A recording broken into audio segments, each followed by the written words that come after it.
नमस्कार। आज हम बात करने वाले हैं जापानी स्टूडेंट्स की मेमोरी टेक्निक्स के बारे में। मतलब वो 5 सीक्रेट्स जिनकी मदद से वो इतनी सारी इन्फॉर्मेशन वो भी इतने कम टाइम में याद रख पाते हैं।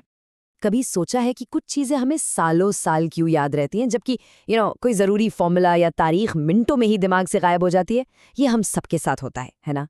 लेकिन अच्छी बात यह है कि इसका एक सॉलिड सोल्यूशन है। जरा इस फर्क को देखिए। एक तरफ हम हैं जिन्हें एक फॉर्मूला याद करने में शायद 3-3 दिन लग जाते हैं, और दूसरी तरफ हैं जापानीज स्टूडेंट्स जो एक ही दिन में 100 से ज्यादा मुश्किल कांजी कैरेक्टर्स याद कर लेते हैं। सवाल यह है कि आखिर कैसे?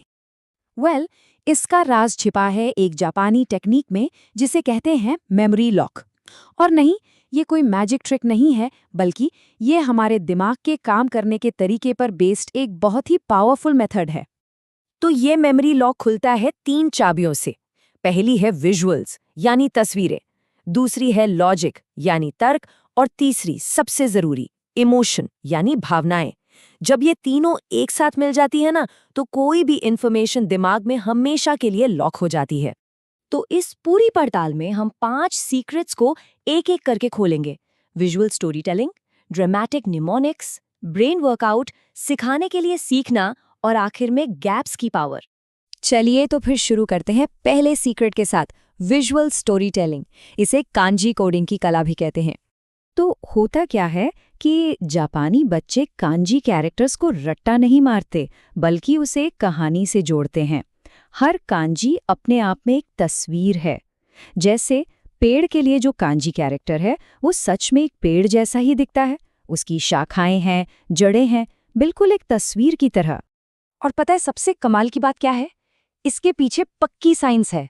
हमारा दिमाग टेक्स्ट के मुकाबले विजुअल्स को 60,000 गुना तेजी से प्रोसेस करता है। सोचिए, 60,000 टाइम्स फास्टर। ये तो जबरदस्त एडवांटेज है। इस टेक्निक को कोई भी आसानी से इस्तेमाल कर सकता है। बस करना यह है कि कोई भी नया कॉन्सेप्ट पढ़ें, उसे अपने दिमाग में एक तस्वीर से जोड़ लें। और हाँ, अपने नोट्स में छोटे मोटे डूडल्स या सिंबल्स जरूर बनाएं। ठीक है, अब आते हैं दूसरे सीक्रेट पर, ड्रामेटिक निमोनिक्स। यहाँ सारा खेल है इमोशंस का, यानी भावनाओं का इस्तेमाल करके चीजों को याद रखने का। जापानी मेमोरी कोचेस एक बात पर बहुत जोर देते हैं, emotion is equal to memory. मतलब जब भी हम किसी चीज से इमोशनली कनेक्ट होते हैं, तो हमारे दिमाग में एक केमिकल निशान बन जाता है, और यही निशान एक पक्की मेमोरी बन जाता है। एक मजेदार एग्जाम्पल लेते हैं। ये याद करने की जगह कि माइटोकॉन्ड्रिया सेल का पावर हाउस है, जरा ये इमेजिन कीजिए कि वो एक गुस्सैल एनर्जी फैक्ट्री का मैनेजर है जो आलसी सेल्स पर चिल्ला रहा है। सुनने में थोड़ा फनी लग सकता है, लेकिन ये काम करता है। हमारा तीसरा सीक्रेट थोड़ा हटके है। इसे कहते हैं ब्रेन वर्कआउट या फिर इंटरलीव्ड प्रैक्टिस। तो ये इंटरलीव प्रैक्टिस है क्या? इसका सीधा सा मतलब है कि एक ही सब्जेक्ट को घंटों तक घिसने के बजाय एक ही स्टडी सेशन में अलग अलग सब्जेक्ट्स को मिक्स कर देना। मतलब सिर्फ मैथ्स मैथ्स मैथ्स अरने की जगह ट्राई कीजिए, थोड़ा मैथ्स, फिर थोड़ा हिस्ट्री, फिर फिजिक्स, और फिर वापस मैथ्स। जापानीज स्टूडेंट्स कभी भी एक सब्जेक्ट पर घंटों तक अटके नहीं रहते। देखिए, जब हमारा दिमाग एक सब्जेक्ट से दूसरे पर स्विच करता है, तो उसे पिछली जानकारी को जोर लगाकर वापस याद करना पड़ता है। इसी को कहते हैं एक्टिव रिकॉल।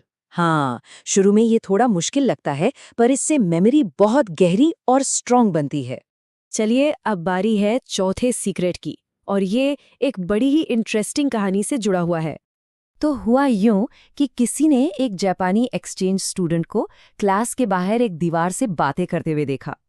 अब पहली नज़र में तो यही लगेगा कि बेचारा पगला गया है, लेकिन असल में वो एक बहुत ही पावरफुल लर्निंग टेक्निक इस्तेमाल कर रहा था। इस टेक्निक का नाम है फाइनमैन टेक्निक। इसका रूल सिंपल है, जो कुछ भी सीखा है उसे इतने आसान शब्दों में समझाओ जैसे किसी 5 साल के बच्चे को बता रहे हो। जैसे ही आप ऐसा करने की कोशिश करेंगे ना, आपको तुरंत पता चल जाएगा कि कहाँ-कहाँ आपके कॉन्सेप्ट्स में गैप हैं। और अब हम आ गए हैं हमारे आखिरी और 5वें सीक्रेट पर, द पावर ऑफ गैप्स। और ये जुड़ा है नोट्स बनाने के तरीके से। यहाँ फर्क साफ साफ दिख रहा है। एक तरफ है हमारे नोट्स, जहां हम 1 इंच भी जगह नहीं छोड़ते, सब कुछ ठूस देते हैं। और दूसरी तरफ है जापानीज स्टाइल के नोट्स, जहां हर पॉइंट के चारों तरफ ढेर सारी खाली जगह यानी वाइट स्पेस होती है। पर ऐसा क्यों? क्योंकि ये जो विजुअल गैप्स होते हैं ना, ये हमारे दिमाग को इन्फॉर्मेशन को अपने आप ऑर्गेनाइज करने में मदद करते हैं। चीजें ज्यादा साफ दिखती हैं और आसानी से याद रहती हैं। ये एक तरह का विजुअल रिदम बना देता है। तो एक बार फटाफट से रिकैप करते हैं। ये है वो 5 जापानी मेमोरी सीक्रेट्स: कांजी कोडिंग यानी visual story telling, emotional mnemonics, interleaved practice, the Feynman technique और आखिर में वाइट स्पेस यानी गैप्स की पावर।